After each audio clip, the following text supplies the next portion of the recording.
안녕하십니까. 12월 16일 화요일 뉴스투데이 대전 세종 충남입니다. 이재명 대통령이 대통령 세종집무실의 건립을 서두르라고 주문하면서 행정수도 조성의 속도가 빨라지고 있습니다. 행정중심 복합도시 건설청은 설계 과정에서 효율적인 절차를 밟아 대통령 세종집무실의 조성 기간을 앞당기겠다고 밝혔습니다. 이승섭 기자입니다. 이재명 대통령은 행정중심 복합도시 건설청의 업무 보고에서 대통령 세종집무실의 조속한 건립을 주문했습니다.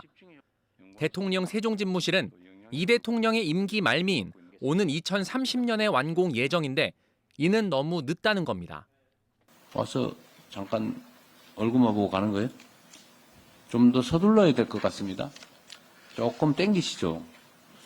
행복청은 이 대통령의 주문 이후 대통령 세종집무실의 조기 건립을 위해 역량을 모으겠다고 밝혔습니다. 특히 설계 과정에서 대통령실을 중심으로 한 관계기관과 설계와 예산 등을 빠르게 협의하면 오는 2028년으로 예정된 착공 시기를 앞당길 수 있다고 보고 있습니다. 설계의 어떤 내용 협의라든지 그리고 예산 협의라든지 이런 부분들을 조금 더 관계기관들과 촘촘한 협력 관계를 만들어서 행복청은 행복청 개청 20년이 되는 내년 행정수도 세종의 밑그림이 나올 것이라고 전했습니다. 행정수도 세종의 핵심 공간이 될 국가상징구역은 내년부터 본격적인 조성 절차에 들어갑니다. 대통령 세종집무실과 국회 세종의사당이 들어설 국가상징구역은 내년에 도시계획이 완성됩니다. 또 국가상징구역을 채울 시민공간의 조성과 관리 방안이 마련되고 일부 부지는 공사가 시작됩니다. 행복청은 오는 2033년에 완공 예정인 국회 세종의사당도 이 대통령의 조속한 건립 주문에 따라 국회와 긴밀히 협의해 속도를 내겠다고 덧붙였습니다. MBC 뉴스 이승섭입니다. 세종시가 논평을 내고 이재명 대통령이 대통령 세종집무실의 조속한 건립을 주문한 건 행정수도 완성을 향한 국정운영 최고 책임자의 확고한 의지라며 환영했습니다.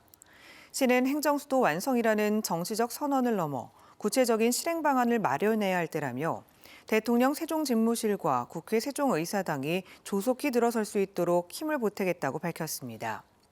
세종시의회 행정수도특위도 국정 최고 책임자의 결단으로 평가한다는 논평을 냈고 더민주 세종혁신회의도 행정수도 세종은 이제 선언이 아니라 실천이라고 강조하며 환영 입장을 밝혔습니다. 정부가 공공기관 2차 지방이전 계획을 내년에 공식 발표하고 2027년부터 즉시 이전에 착수하겠다고 밝히면서 대전시와 충남도의 대응이 본격화하고 있습니다. 이에 따라 대전시는 지난달 2차 공공기관 이전 대응 TF를 출범하고 기존 중점 유치 대상 기관 39개를 재정비하는 한편 수도권에 남아있는 이전 가능 공공기관을 추가 분석 중입니다. 충남도도 이전 대상 지역이 도청이 위치한 혁신도시라는 점과 교통 접근성, 교육 여건 등을 내세워 이전 대상 기관 등에 대한 물밑 접촉에 나섰습니다. 충남도가 청양군민에게 지급될 농어촌 기본소득 중 30%에 해당하는 도비 부담액을 지원하기로 결정했습니다. 농어촌 기본소득은 국회 예산결산특별위원회 심의 과정에서 지방비 부담 비율 60% 중 도비 30%를 의무 부담하도록 결정됐으며 충남도는 당초 도비 10%에서 30% 부담으로 상향하고 내년 추가 경정 예산에 반영하기로 했습니다. 이와 관련해 김태흠 지사는 청양군민의 기대를 저버릴 수 없어 이번에만 도비 지원을 결정했다며 원칙적으로 반대한다는 입장에는 변함이 없다고 밝혔습니다. 지난주 내린 폭설로 수도권 터널 곳곳에 차량 수십 대가 고립되는 아찔한 상황 보셨을 겁니다. 이런 재난 상황에서는 차량의 라디오가 외부와 연결되는 중요한 수단인데요. 하지만 우리 지역 터널 10곳 가운데 9곳 가까이가 라디오가 먹통이라고 합니다. 이혜현 기자가 보도합니다. 지하차도 안에 갇힌 차들이 오도 가도 못합니다. 언제 구조될지 모르는 공포 속에서 운전자들은 라디오 재난방송에 의지할 수밖에 없습니다. 충남의 터널들은 어떨지 직접 달려봤습니다. 초크를 남기셔서 제가 너무 감사해서. 길이 500m도 채 안 되는 짧은 터널이지만 안으로 들어서자마자 진행자 목소리가 기계음으로 바뀝니다. 규모가 더 큰 국도 터널은 어떨까? 날씨 정보 미리 확보하시고요. 터널에 깊숙이 들어가자 신호가 아예 잡히지 않습니다. 제가 나와 있는 이곳 청양터널은 길이가 2km에 가까워 외부로부터 고립될 위험이 큰데도 입구에서부터 라디오에 잡음이 섞여 거의 들리지 않습니다. 운전자들은 터널에서 고립 사고가 남일 같지 않습니다.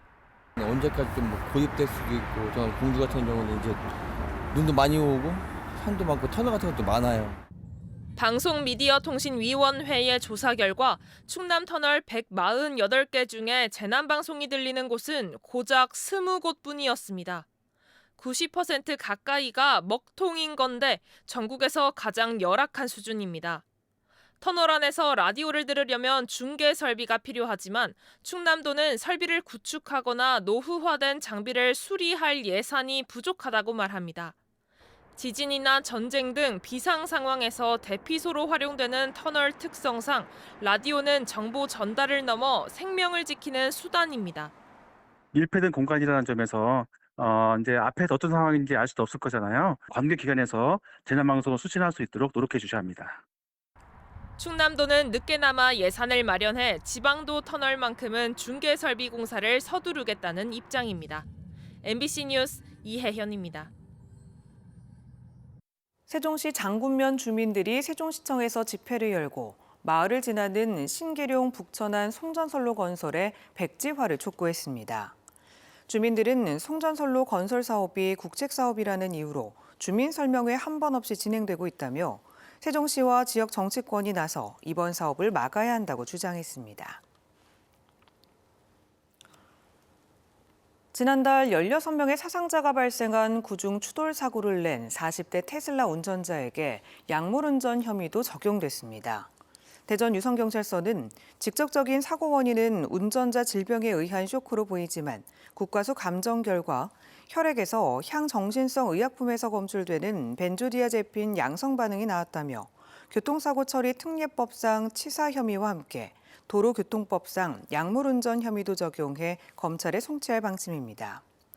이 운전자는 지난달 8일 오후 1시 50분쯤 대전 유성구 신세계백화점 앞 도로에서 차를 몰다 오토바이와 승용차 등 8대를 잇따라 들이받는 사고를 내 40대 오토바이 운전자가 숨지고 15명이 다쳤습니다. 홍성군 서부면에서 소나무 재선충병 감염목 9그루가 추가 확인됐습니다.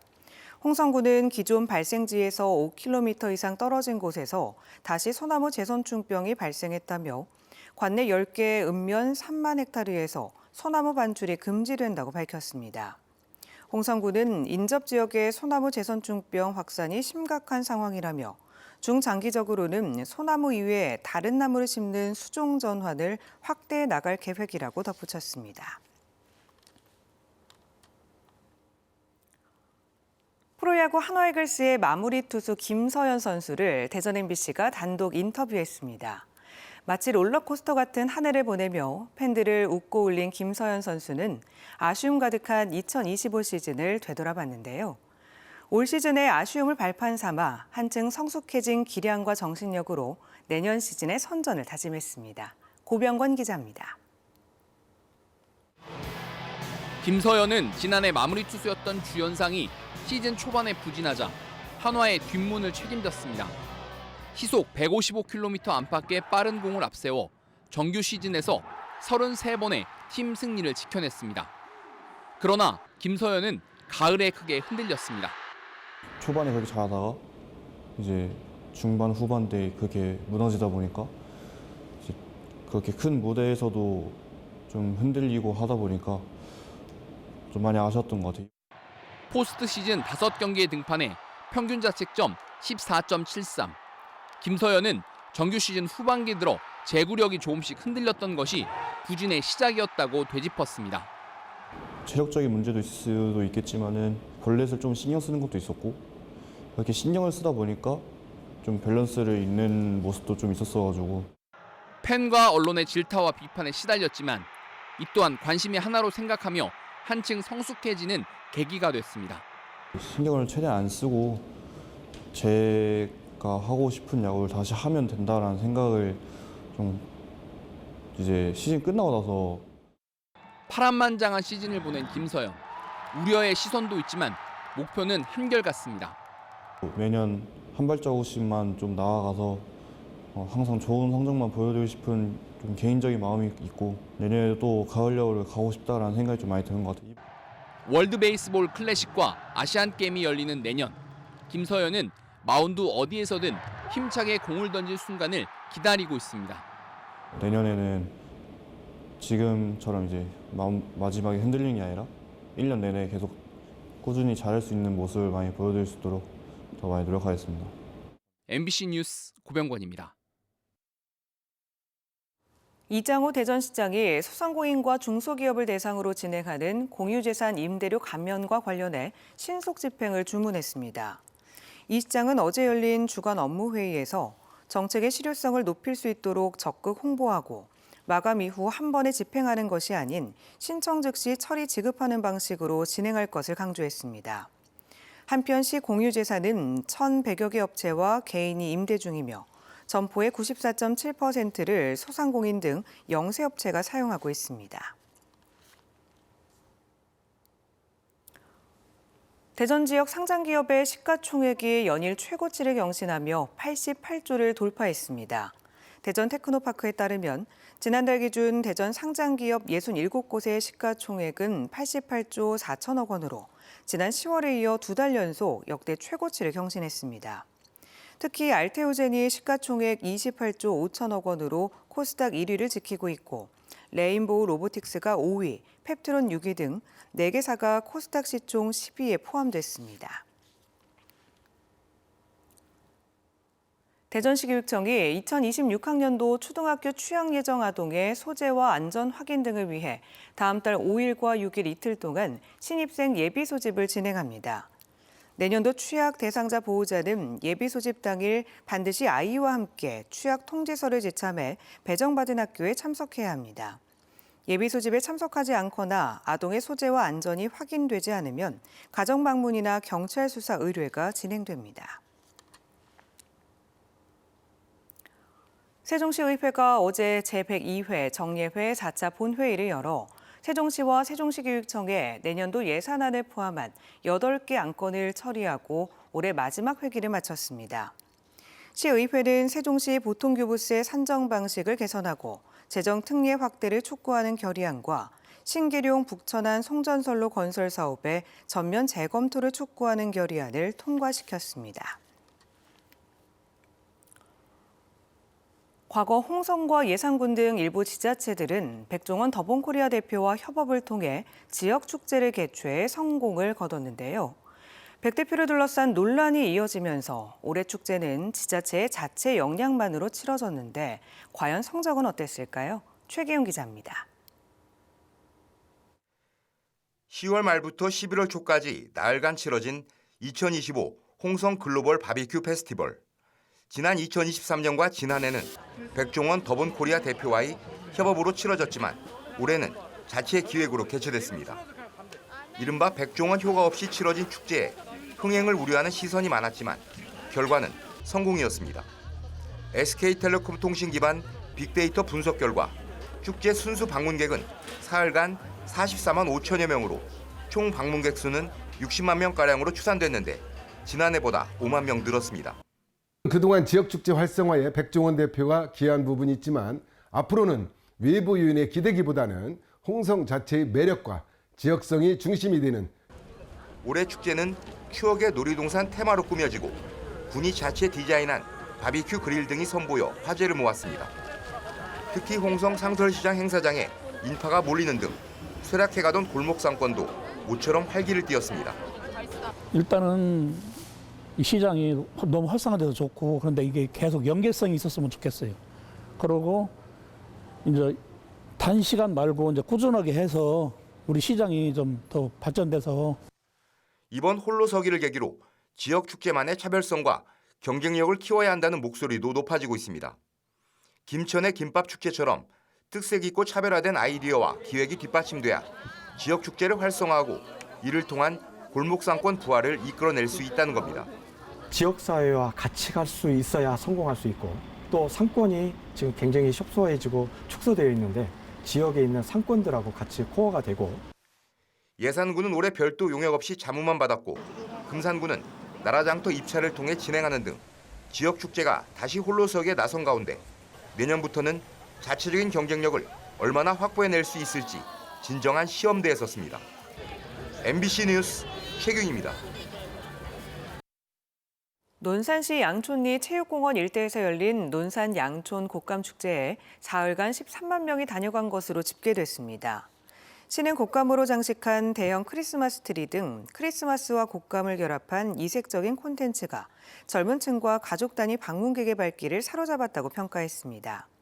또 양촌 곶감 등 지역 농특산물도 3억 원 이상 판매액을 기록하며 지역 농가 소득 증대에 크게 기여했다고 설명했습니다. 대전시가 꿈돌이 호두과자 크리스마스 기념 특별 한정판을 출시해 오는 25일까지 중국 호두과자 제작소에서 판매합니다. 이번 한정판은 젊은 세대의 취향을 반영해 소금 앙버터 맛을 새롭게 선보이며 산타모자와 루도프 뿔 등을 새겨 연말 분위기를 냈습니다. 꿈돌이 호두과자는 지난 8월 첫 출시 이후 넉 달 만에 누적 매출 2억 3천만 원을 돌파했습니다. 지금까지 뉴스투데이 전해드렸습니다. 고맙습니다.